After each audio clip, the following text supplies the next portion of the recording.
నమస్తే, welcome to Suman TV. నేను మీ విష్ణు. ప్రస్తుతంతో పాటు AMFI registered mutual fund distributor Bonigala Salman గారు ఉన్నారు. వారితో మాట్లాడదాం. సార్ నమస్తే. సార్ సాల్మన్ గారు. నమస్తే అండి విష్ణు గారు. సాల్మన్ గారు, మ్యూచువల్ ఫండ్స్ ఇన్వెస్ట్మెంట్స్కి సంబంధించి గతంలో అనేక వీడియోలు చేసాం. అయినా సరే ప్రేక్షకులు ఎప్పటికప్పుడు అడుగుతూనే ఉంటారు మళ్ళీ అసలు ఈ మ్యూచువల్ ఫండ్స్లో ఇన్వెస్ట్మెంట్స్ అనేది ఏ విధంగా స్టార్ట్ చేయాలి, ఎటువంటి డాక్యుమెంటేషన్ అవసరం అవుతుంది, మ్యూచువల్ ఫండ్స్లో ఎస్ఐపి అంటుంటారు, తర్వాత లంసమ్ అమౌంట్ ఇన్వెస్ట్మెంట్ అంటుంటారు. సో ఇటువంటి రకరకాల డౌట్స్ని అడుగుతుంటారు. ఇంకొంతమంది అడుగుతుంటారు ఈ స్టాక్స్లో కంటే మ్యూచువల్ ఫండ్స్లో ఇన్వెస్ట్ చేయడం వల్ల ఎటువంటి బెనిఫిట్స్ ఉంటాయంటూ చాలా ఫ్రీక్వెంట్గా ఇట్లాంటి క్వశ్చన్స్ అడుగుతుంటారు. మరి ఈ పవర్ ప్యాక్ క్వశ్చన్స్ అన్నీ కూడా మన ఆడియన్స్కు మీరు ఏ విధంగా సమాధానం ఇస్తారు? మంచి క్వశ్చన్ అడిగారు విష్ణు గారు. Thank you very much. Suman TV యాజమాన్యానికి కూడా థ్యాంక్ యూ. విష్ణు గారు, మ్యూచువల్ ఫండ్స్లో స్టార్ట్ చేయాలంటే ఫస్ట్ ఆ వ్యక్తికి కేవైసీ డాక్యుమెంట్స్ ఉండాలి. కేవైసీ అంటే నో యువర్ కస్టమర్. అంటే మనం కేవైసీ ఎలా చేయాలంటే photo and PAN xerox with self attestation and Aadhaar xerox and Aadhaar or address proof. KYC norms fulfil కావాలి. అలాగే మ్యూచువల్ ఫండ్స్లో ఇన్వెస్ట్మెంట్స్ క్యాష్ ట్రాన్సాక్షన్స్ ఉండవు.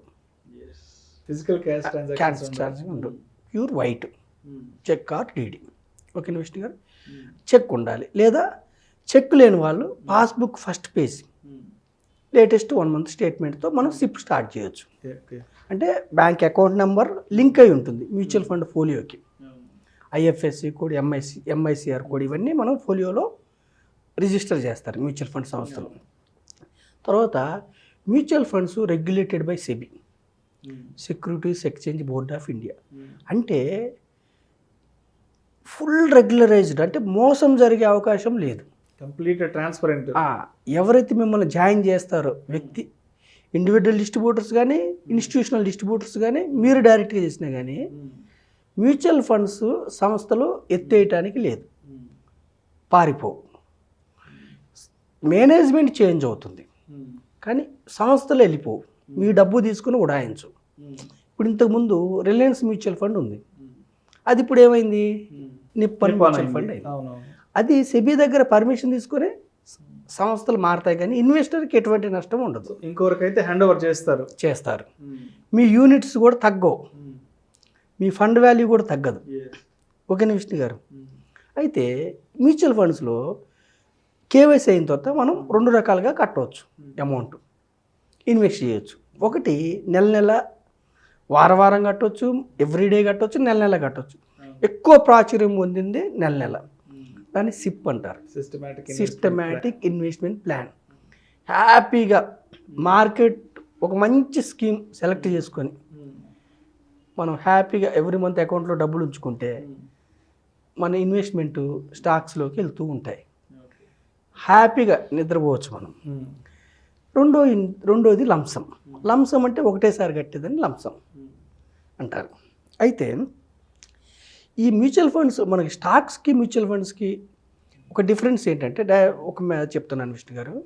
ఇప్పుడు మనం ఒక కారు కొనుక్కున్నాం, మన డెస్టినేషన్ సమ్వేర్ ఒక నియర్ బై టౌన్ అనుకోండి. మనమే డ్రైవ్ చేసుకుంటూ వెళ్తే రిస్క్ నా మీద ఉంది. అన్నీ నేను చూసుకోవాలి. ఆటుపోట్లు మధ్యలో ఏమన్నా అడ్డు వచ్చినా ఏదన్నా. అది నేను ఒక ప్రొఫెషనల్ డ్రైవర్, ఎక్స్పర్ట్ని పెట్టుకుంటే నేను వెనకాల హ్యాపీగా నిద్రపోతూ ఉంటాను. అతను నా గమ్యస్థానాన్ని తీసుకెళ్తాడు. అయితే ఇది అర్థం కావడానికి చెప్పా. అయితే మ్యూచువల్ ఫండ్స్లో ఫస్ట్ ఏమిటంటే విష్ణు గారు, ఫస్ట్ లాభం డైవర్సిఫికేషన్.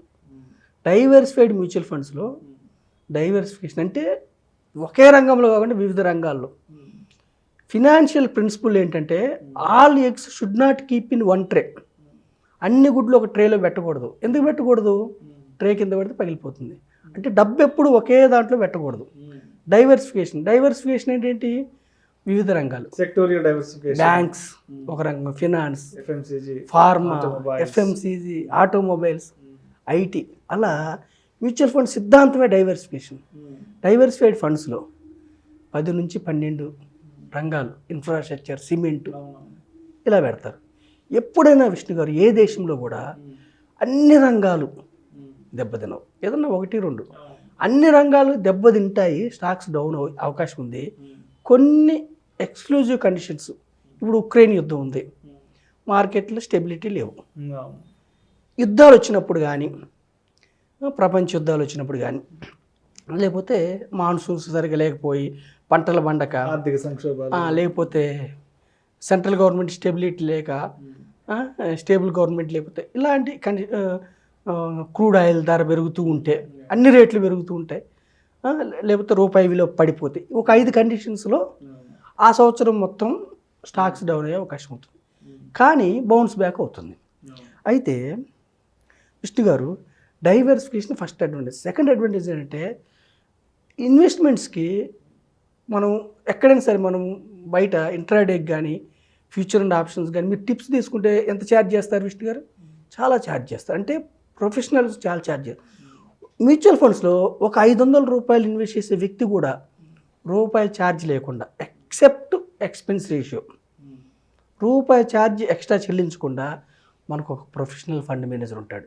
ప్రతి మ్యూచువల్ ఫండ్ స్కీమ్కి ఫినాన్స్లో ఎక్స్పర్ట్ చేసిన వ్యక్తిని ఫండ్ మేనేజర్గా పెడతారు మ్యూచువల్ ఫండ్ సంస్థలు. అతనికి మళ్ళీ back end support, research team ఉంటుంది. అంటే ఈ కంపెనీలో ఎందుకు చేయాలి మనం ఇన్వెస్ట్మెంట్,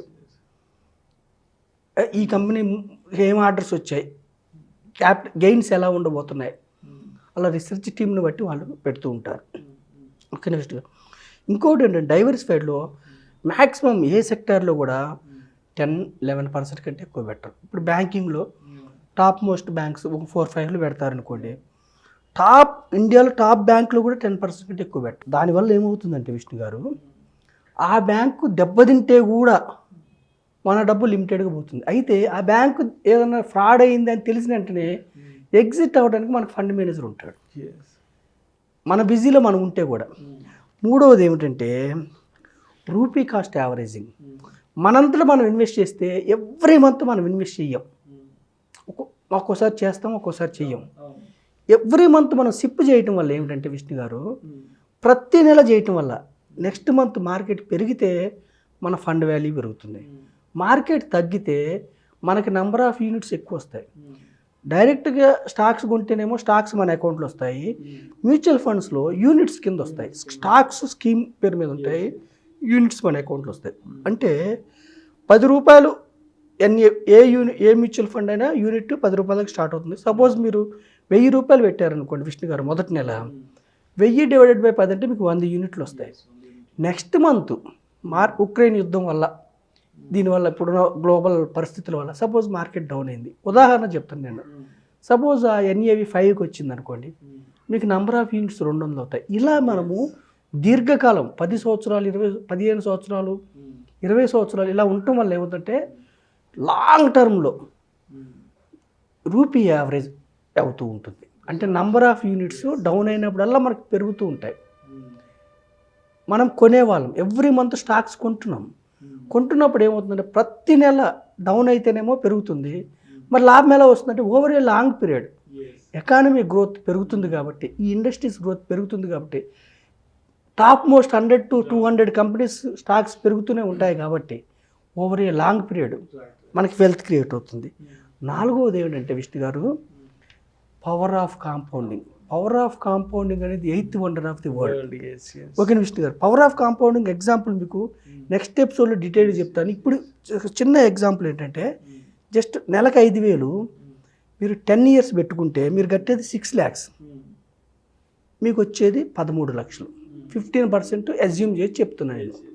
అయితే 20 years పెట్టుకుంటే నెక్స్ట్ 10 yearsలో అదే 6 lakhs పే చేస్తారు మీరు, అంటే 12 lakhs పే చేస్తారు. మొదటి 10 సంవత్సరాల్లో 6 లక్షలు కడతారు, నెక్స్ట్ 10 yearsలో ఇంకొక 6 కడతారు, అంటే 12 lakhs కడతారు. కానీ వచ్చే రిటర్న్ 66 lakhs. ఎంత జంప్ అయింది మీకు? దగ్గర దగ్గర 43 lakhs జంప్ అయింది. ఇది బికాజ్ పవర్ ఆఫ్ కాంపౌండింగ్. అదే మీరు 25 years పెట్టుకుంటే ఇంకొక 3 lakhs ఎక్స్ట్రా కడతారు, కానీ 1,40,00,000 వస్తుంది. ఇది పవర్ ఆఫ్ కాంపౌండింగ్ అనేది 8th wonder of the world. ఏం లేదండి, మనం ఇన్వెస్ట్ చేస్తూ ఉండాలి, మార్కెట్లో లాంగ్ టర్మ్ ఉండాలి. మధ్యలో డౌన్ అయినప్పుడు ప్యానిక్ కాకూడదు, లక్ష్యం కోసం పెట్టాలి. Kids education, kids marriage, retirement fund పెట్టాలి. ఆ లక్ష్యం పూర్తయ్యే వరకు మనం మధ్య మధ్యలో స్కీమ్స్ని చూసుకుంటూ ఉండాలి, ఎలా పెర్ఫామ్ చేస్తున్నాయని. దీర్ఘకాలం మార్కెట్లో ఉన్న వాళ్ళకి వెల్త్ క్రియేట్ అవుతుంది. 20 సంవత్సరాలు పూర్తి చేసిన ఫండ్స్ చాలా ఉన్నాయి, కోట్లు వచ్చిన ఫండ్స్ ఉన్నాయి, 5,000తోనే ₹1,00,00,000 వచ్చిన ఫండ్స్ ఉన్నాయి. కానీ విష్ణు గారి ప్యానిక్ ఏంటంటే కొద్ది శాతం మందే ఆ కోట్లు తీసుకున్నారు, ఎక్కువ శాతం మంది మధ్యలో ఎగ్జిట్ అయిపోయారు. అంటే నేను చెప్పేది యూత్కి బెస్ట్ మ్యూచువల్ ఫండ్ స్కీమ్స్ ఎన్నుకొని స్టే ఫర్ లాంగ్ టర్మ్. అలాగే ఎక్కడ చేయాలంటే ఇండివిజువల్ డిస్ట్రిబ్యూటర్స్, మాలాంటి ఇండివిజువల్ డిస్ట్రిబ్యూటర్స్ లేదా ఇన్స్టిట్యూషనల్ డిస్ట్రిబ్యూటర్స్ అంటే సంస్థలు, లేదా ఇన్స్టిట్యూషనల్ డిస్ట్రిబ్యూటర్స్, లేదా డైరెక్ట్గా మ్యూచువల్ ఫండ్ సంస్థల ద్వారా చేయొచ్చు. ఈ మధ్య కొన్ని యాప్స్ కూడా వచ్చాయి, అలా చేసుకోవచ్చు విష్ణు గారు. అయితే ఇప్పుడు సిస్టమాటిక్ ఇన్వెస్ట్మెంట్ ప్లాన్ ఎస్ఐపిలో నెల పెట్టుకుంటాం, 5,000 10,000 పెట్టుకుంటాము. సో ఎవ్రీ మంత్ ఒక డేట్ పెట్టుకుంటాము. అయితే ఆ డేట్ వచ్చేటప్పటికి మన అకౌంట్లో ఒకవేళ బ్యాలెన్స్ కానీ లేకపోతే మరి అప్పుడు అమౌంట్ ఏ విధంగా డిడక్షన్ జరుగుతుందంటారు? అసలు ఆ ప్రాసెస్ ఎలా ఉంటుంది అమౌంట్ కానీ లేకపోతే? మంచి క్వశ్చన్ అడిగారు విష్ణు గారు. అమౌంట్ కంపల్సరీ మెయింటైన్ చేయాలి, లేకపోతే బ్యాంకు బౌన్స్ ఛార్జ్ చేస్తుంది. బౌన్స్ ఛార్జ్ ఈసీఎస్ బౌన్స్ అయినట్టే. మనం మ్యాండేట్ ఇచ్చాము. అయితే ఒకవేళ మీరు ముందే ఆపుకోవాలనుకుంటే 20 days ముందే మనం మెయిల్ పెడితే సంస్థకి, లేదా రిటర్న్గా లెటర్ ఇచ్చిన సిప్ని పాస్ చేసుకోవచ్చు అప్ టు 3 months PAUSE. అప్పుడు మీకు ఎటువంటి ఛార్జ్ పడదు. పర్మనెంట్గా ఆపాలన్నా ఆపుకోవచ్చు, సిప్ పెంచుకోవాలన్నా పెంచుకోవచ్చు, తగ్గించుకోవాలన్నా తగ్గించుకోవచ్చు, పర్మనెంట్గా ఆపుకోవాలన్నా ఆపుకోవచ్చు. మ్యూచువల్ ఫండ్స్లో పెద్ద అడ్వాంటేజ్ ఏంటంటే విష్ణు గారు, ఇన్సూరెన్స్లో ట్రెడిషనల్ పాలసీల్లో 3 సంవత్సరాలు కట్టకపోతే మీకు రూపాయి కూడా రాదు. మ్యూచువల్ ఫండ్స్లో ఇన్వెస్టర్ ఒక్క నెల కడితే కూడా ఆ డబ్బు లాంగ్ రన్లో పెరుగుతూనే ఉంటుంది, ఎప్పుడు కావాలన్నా తీసుకోవచ్చు. అంటే మీ కష్టార్జితం రూపాయి కూడా వేస్ట్ కాదు. Thank you sir, thank you so much Salman గారు. ఈ మ్యూచువల్ ఫండ్స్లో ఇన్వెస్ట్మెంట్ అనేది ఏ విధంగా పెట్టాలి, అసలు ప్రాసెస్ ఎలా ఉంటుంది, అదేవిధంగా దాంట్లో ఉన్న లోటుపాట్ల గురించి మన ప్రేక్షకులకు చాలా క్రిస్టల్ క్లియర్గా ఎక్స్ప్లెయిన్ చేశారు sir. Thank you so much sir. Thank you Vishnu గారు, థ్యాంక్ యూ సుమన్ టీవీ. ఇలాంటి మరిన్ని ఇంట్రెస్టింగ్ వీడియోస్ ఉన్న వాల్యుబుల్ ఇన్ఫర్మేషన్ కోసం వెంటనే మా ఛానల్ను సబ్స్క్రైబ్ చేయండి, లైక్ చేయండి, షేర్ చేయండి. అదేవిధంగా మీ అభిప్రాయాలను వీడియోస్ కింద కామెంట్స్ రూపంలో మాకు తెలియచేయండి. And this is Vishnu signing off.